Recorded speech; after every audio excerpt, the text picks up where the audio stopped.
കേരളത്തിന്റെ സാംസ്കാരിക വകുപ്പ് മന്ത്രി ശ്രീ സജി ചെറിയാൻ മിനിസ്റ്റർ വാ തുറന്ന എയറില, പ്രത്യേകിച്ച് മൈക്ക് കണ്ട പിന്നെന്തേലും പറഞ്ഞേ പറ്റും. ആദ്യം മൈക്ക് കാണുമ്പോൾ എന്തെങ്കിലുമൊക്കെ വിളിച്ച് പറയും.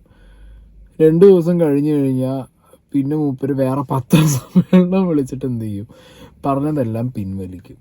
ഇങ്ങനെ ഒരു എയറേഷ് മന്ത്രി എന്തോന്നടേ ഇങ്ങേര്? തമിഴ്നാട്ടിൽ അരി വരും, കേരളത്തിൽ വലിയ സീനൊന്നും ഇല്ലയെന്ന് പറഞ്ഞു. ഭരണഘടനയിലെ കുന്തവും കുടച്ചക്രവും നോക്കാൻ പോയി, മന്ത്രിസ്ഥാനം പോയി, കുറച്ചു കാലം വീട്ടിലിരുന്നു. ഇയാളിത് മറ്റേ സൗദി അറേബ്യയിലെ വാങ്കുവിളി എയറിൽ പോയി. ആകെ മൊത്തം എയറിൽ പോവാന്നുള്ളത് മൂപ്പർക്ക് ഞാൻ ആലോചിക്കുന്നത്, കേരളത്തിലെ സാംസ്കാരിക മന്ത്രിയുടെ ഒരു അവസ്ഥ ഇതാണോ? എയറേഷ് മന്ത്രി അല്ലാതെ എന്ത് പറയുന്നത്. ഇപ്രാവശ്യം എന്തായാലും എയർ പോയിട്ടില്ല. കേക്ക് വൈന് രോമാഞ്ചം, അതിനാണ് ഇപ്രാവശ്യം ഏറെ പോയത്. ചില ബിഷപ്പുമാർക്കൊക്കെ പ്രത്യേക ഒരു രോമാഞ്ചമുണ്ട്. ബി.ജെ.പി. നേതാക്കന്മാർ വിളിച്ചാൽ പ്രത്യേക രോമാഞ്ചം. അപ്പൊ അങ്ങനെ രോമാഞ്ചം കൂടി കുറച്ചുപേര് പോയി ഡൽഹിയിൽ. കേക്കിന്റെ പീസും പിന്നെ മുന്തിരിങ്ങ ഇട്ട് വാറ്റിയ സാധനവും. വടക്കിഴക്കൻ സംസ്ഥാനങ്ങളും കേരളം അടക്കുന്ന സംസ്ഥാനത്ത് ബി.ജെ.പിക്ക് സീറ്റ് കിട്ടണം, അതിനാണല്ലോ വിളിച്ചത്. അല്ല, ഇവരോടുള്ള സ്നേഹം കൊണ്ടല്ലോ. ഈ പോയ ആളുകൾ ഒരു വാക്ക് ആ മണിപ്പൂരിൽ ഞങ്ങൾ പ്രതിദാനം ചെയ്യുന്ന സമൂഹത്തിൽപ്പെട്ട 100 കണക്കിന് ആളുകളെ കശാപ്പ് ചെയ്യുന്നു. ഇന്ത്യയുടെ പ്രധാനമന്ത്രി ഒന്നിടപെട്ടൊരു വാക്ക് പറഞ്ഞു. പറയാനുള്ള ആർജവുണ്ടോ? ഒരു ആർജവുമില്ല. എന്നിട്ട് ബി.ജെ.പിക്കാരന്റെ ഭീഷണിയുടെ മുമ്പിൽ, സംഘപരിവാറിന്റെ ഭീഷണിയുടെ മുമ്പിൽ മാലയിട്ട് ഞെളിഞ്ഞിരുന്ന് ഞങ്ങൾ ബി.ജെ.പി. ആണെന്ന് പറയാൻ കഴിയുന്ന ചില പുരോഹിതന്മാരടക്കം കേരളത്തിൽ. ഓക്കെ, അപ്പൊ സംഗതി മൂപ്പര് പറഞ്ഞത് പൊളിറ്റിക്കലി നോക്കുകയാണെന്നുണ്ടെങ്കിൽ, വായന്ന് വന്ന വർത്താനം നോക്കണം കേട്ടോ. വീഞ്ഞു രോമാഞ്ച സംഗതി പൊളിറ്റിക്കലി പറഞ്ഞ കാര്യം നോക്കുകയാണെന്നുണ്ടെങ്കിൽ അത് ഡിസ്കസ് ചെയ്യേണ്ട ഒരു കേസ് തന്നെയാണ്, ഇല്ലാന്ന് ഞാൻ പറയുന്നില്ല. മണിപ്പൂർ ഇഷ്യൂവിൽ എന്തുകൊണ്ട് ഇവരാരും ഒരു ചോദ്യം ഉന്നയിച്ചില്ല എന്നുള്ളൊരു ചോദ്യമുണ്ട്. പിന്നെ വേറൊരു സൈഡിൽ നിന്ന് മറ്റതും പറയാം. ഏത്, ഇന്ത്യയുടെ പ്രധാനമന്ത്രി വിളിച്ചു ക്രിസ്മസ് ടൈമിൽ ഒരു ആഘോഷം, ഇത് എനിക്ക് തോന്നുന്നു ഫോർ ദ ഫസ്റ്റ് ടൈം ഇങ്ങനെ ഒരു ആഘോഷം നടക്കുമ്പോൾ വിളിച്ചു. അവിടെ ചെന്ന് ഇത് പറയേണ്ട ആവശ്യമുണ്ടോ ഞങ്ങൾക്ക് എന്നുള്ള ചോദ്യമൊക്കെ മറുപക്ഷത്തിന് ചോദിക്കാം. That's not the issue. പക്ഷെ ഇവിടെ സജി ചെറിയാൻ പറഞ്ഞു വെക്കുന്ന കാര്യങ്ങൾ ഡിസ്കസ് ചെയ്യേണ്ട കേസ് തന്നെയാണ് ഇപ്രാവശ്യം കേട്ടോ, ഈ ഒരു ഇതിൽ. പക്ഷെ പറഞ്ഞു വരുമ്പോൾ ഇങ്ങനെയുള്ള പ്രശ്നം എന്ന് പറഞ്ഞു കഴിഞ്ഞാൽ ഇങ്ങനെ ദേഷ്യം മറ്റേ ആവേശ് കുമാർ കൂടും. ആവേശ് കുമാർ കൂടി കഴിഞ്ഞു കഴിഞ്ഞാൽ പിന്നെ രോമാഞ്ചവും കേക്കും വീഞ്ഞും വാറ്റും ഒക്കെ ആയിട്ട് ആളെ ഇറക്കി വിടും. അവിടെയാണ് പ്രശ്നം പറ്റുന്നത്.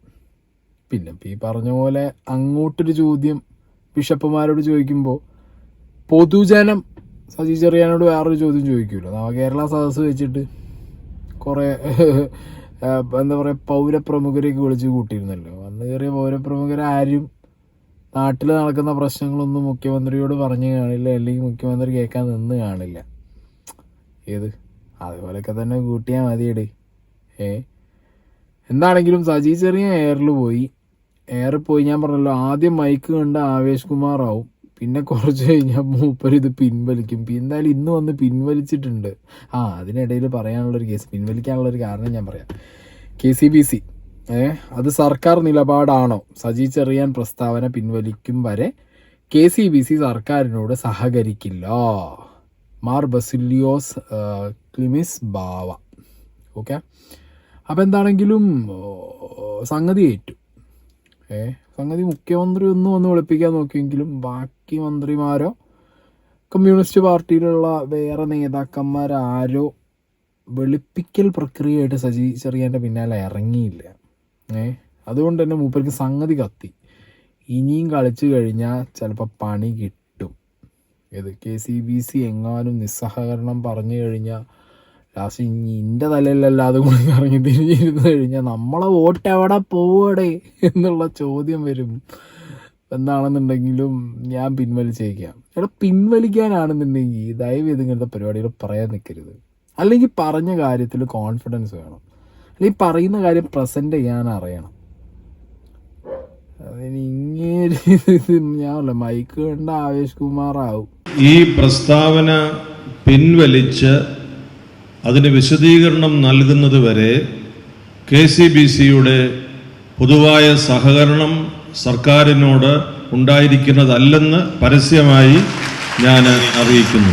ഈ പറഞ്ഞത് ഏറ്റപ്പോഴത്തേക്കും അങ്ങനെ പിൻവലിച്ച് വന്നൊരു വരവുണ്ട്. ഈ വീഞ്ഞും കേക്കും ആ ഭാഗമായിരിക്കാം. 100 കണക്കിന് ആളുകളെ കശാപ്പ് ചെയ്യുന്നു. ഇന്ത്യയുടെ പ്രധാനമന്ത്രി ഒന്നിടപെട്ടൊരു വാക്ക് പറഞ്ഞു. പറയാനുള്ള ആർജവുമില്ല. ഒരു വാക്ക് ആ മണിപ്പൂരിൽ ഞങ്ങൾ പ്രതിദാനം ചെയ്യുന്ന 100 കണക്കിന് ആളുകളെ കശാപ്പ് ചെയ്യുന്നു. എന്നിട്ട് ബി.ജെ.പിക്കാരന്റെ ഭീഷണിയുടെ മുമ്പിൽ, സംഘപരിവാറിന്റെ ഭീഷണിയുടെ മുമ്പിൽ മാലയിട്ട് ഞെളിഞ്ഞിരുന്ന് ഞങ്ങൾ ബി.ജെ.പി. ആണെന്ന് പറയാൻ കഴിയുന്ന ചില പുരോഹിതന്മാരടക്കം കേരളത്തിൽ. അങ്ങനെ ഒരു ഭാഗമായിരിക്കാം അവർക്ക് പ്രയാസകരമായി തോന്നിയതെന്നാണ് ഞാൻ മനസ്സിലാക്കുന്നത്. അങ്ങനെ അവർക്ക് പ്രയാസകരമായി തോന്നിയിട്ടുണ്ടെങ്കിൽ ആ പറഞ്ഞ വീഞ്ഞിന്റെയും കേക്കിന്റെയും കാര്യം ഞാൻ പിൻവലിക്കാൻ ആഗ്രഹിക്കുകയാണ്. എന്നാൽ വീഞ്ഞും കേക്കിന്റെയും വിഷയമല്ല ഞാൻ ഉന്നയിച്ചത്. ഞാൻ എൻ്റെ വരികളിലൂടെയും എൻ്റെ വാക്കുകളിലൂടെയും ഞാൻ ഉന്നയിച്ചത് ഒരു വലിയ രാഷ്ട്രീയ പ്രശ്നമാണ്. ഒരു വലിയ രാഷ്ട്രീയ പ്രശ്നമാണ്. മണിപ്പൂരിൻ്റെ പ്രശ്നം തന്നെയാണ് സജി ചെറിയാൻ പറയാൻ വന്നിട്ടുള്ളത്. പിന്നെ എന്ന് പറഞ്ഞാൽ പൊതുവെ സജി ചെറിയാൻ ആയതുകൊണ്ട് ഏറിപ്പോയി പൊട്ടുന്ന ഒരാളായതുകൊണ്ടും അതധികം ഡിസ്കസ് ആയില്ല. ആക്ച്വലി ഞാൻ കാണുമ്പോൾ സജി ചെറിയാൻ്റെ ചോദ്യം ശരിക്കും ആക്യുറേറ്റ് ആയിട്ട് ആ വേർഡ്സിൽ വന്നില്ല. എവിടെയോ ഒരു കുത്തൽ ഫീലിംഗ് അവിടെ കുറച്ച് മുഴച്ച് നിന്ന്.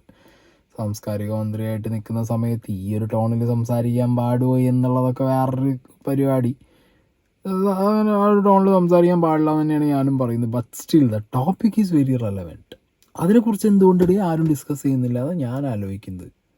സംഗതി ശരിയാണ്, കുറേ പേരൊക്കെ BJP പോകുന്നുണ്ട്, കുറേയല്ല കുറച്ചധികം പേര് BJP പോകുന്നുണ്ട്. അടിയൊഴുക്കുകൾ നടന്നുകൊണ്ടിരിക്കുന്നുണ്ട്, അല്ലെങ്കിൽ അടി ഒഴുക്കി വിടുന്നുണ്ട്. മണിപ്പൂർ ഇഷ്യൂ വരുമ്പോഴത്തേക്കും എന്തുകൊണ്ട് ആ ടോപ്പിക്കിലൊന്നൊരു ഡിസ്കഷൻ നടക്കുന്നില്ല? ഇതിപ്പോൾ സജി ചെറിയാൻ്റെ വായ അടയ്ക്കാനും അല്ലാന്നുണ്ടെങ്കിൽ പ്രസ്താവന തിരുത്താനും അതിനൊക്കെ ആളുകളുണ്ട്. മണിപ്പൂരിൽ പോയ ജീവനുകൾക്ക് ചോദിക്കാനും പറയാനും ആരുമില്ല. എന്താണെങ്കിലും സജി ചെറിയാൻ പോകാനുള്ളത് എയറിൽ പോയി. അത് സജി ചെറിയാൻ ഇങ്ങനെ പറഞ്ഞതുകൊണ്ടും സജി ചെറിയാൻ ആയതുകൊണ്ടും മണിപ്പൂരിലെ ഇഷ്യൂസ് സൈഡായി. എന്തുകൊണ്ട് കേരളത്തിലെ BJP ഇതിനൊരു എക്സ്പ്ലനേഷൻ കൊടുക്കുന്നില്ല? അപ്പോൾ സജി ചെറിയാൻ്റെ തലയില ഇത് വീഞ്ഞും രോമാഞ്ചവുമായിട്ട് പ്രസ്താവന പിൻവലിച്ചതിൽ സംതൃപ്തി പ്രകടിപ്പിക്കുന്നു എന്നൊക്കെയാണ് ഈവൻ BJPയുടെ നിലപാടായിട്ട് ഞാനിന്ന് കണ്ടത്. പക്ഷെ അവിടെയും മണിപ്പൂർ ഇഷ്യൂസ് ഡിസ്കസ് ആകുന്നില്ല. കേരളത്തിൽ നാളെ വരുന്നുണ്ടല്ലോ നമ്മുടെ പ്രധാനമന്ത്രി. ആ പരിപാടിയിൽ ഒരുപാട് പേര് പോകുന്നില്ലേ? ചോദിക്കണേ, ആരെങ്കിലും ചോദിക്കുമോ?